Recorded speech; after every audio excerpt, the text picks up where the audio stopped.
So இப்போது current issue என்ன அப்படின்னு பார்த்தீங்கன்னா, இந்த பெரிய கார்ப்பரேட் கம்பெனி, நான் பேர் சொல்ல விரும்பலை, ஸோ அந்த கார்ப்பரேட் கம்பெனியில் போய் நீங்கள் வந்து டாக்ஸ் எல்லாம் வந்து அங்கே உள்ளர நீங்கள் பார்த்துட்ருக்கீங்க அப்படின்னு சொல்கிறாங்க. அவங்களுக்கு இருக்கிற அந்த ஒரு கர்டசி கூட ஐ திங்க் மற்றவங்களுக்கு இல்லைன்னு நினைக்கிறேன். அதை பற்றி கொஞ்சம் சொல்ல முடியுமா? அவங்களுக்கு என்னென்னா டாகும் முக்கியம் வரவங்க, ஏன்னா அங்கே ஒரு 3 லட்சம் பேர் வந்து போகிற இடம் ஒரு நாளைக்கு. ஸோ அவங்களுக்கு எல்லாரோட சேஃப்டியும் முக்கியமாக பட்டுது. ஸோ நம்மளை கூப்பிட்டு அப்ரோச் பண்ணாங்க. அப்போது நம்ம இந்த மாதிரி இனிஷியேட்டிவ்ஸ் எல்லாம் ஸ்கூல் காலேஜ்லலாம் தொடர்ந்து பண்ணுறதுனால அவங்க கேம்பஸில் இருக்க டாகு எல்லாம் அவங்க தத்தெடுக்கணும் நம்ம சொல்லிக்கிட்டே இருக்கிறோம். ஆனால் ஃபஸ்ட் டைம் இவங்க தான் இனிஷியேட் பண்ணாங்க. இப்போ அவங்களுக்கு ஒரு 40 டாக்ஸ் உள்ளே இருக்குது. அவங்களுக்கெல்லாம் வந்து ஃபுட்டு, தண்ணி வைக்கிறது,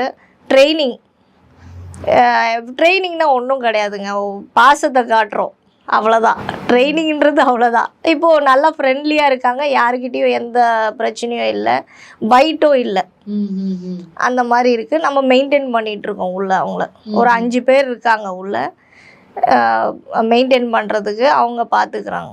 ஓ சூப்பர், நல்லா இருக்கு கேட்கறதுக்கே. இந்த மாதிரி எல்லாருமே காலேஜ், ஸ்கூல்ஸு, அதுக்கப்புறம் வந்து இந்த மாதிரி கார்ப்பரேட்ஸ் அவங்களே எடுத்துக்கிட்டாங்க. அந்த டாக்லாம் நல்லா மெயின்டைன் பண்ணுறாங்க. எல்லாத்துக்குமே வந்து கருத்தடை பண்ணியிருக்கு, வேக்சின் பண்ணியிருக்கு, ப்ராப்பராக மெயின்டைன் பண்ணுறாங்க.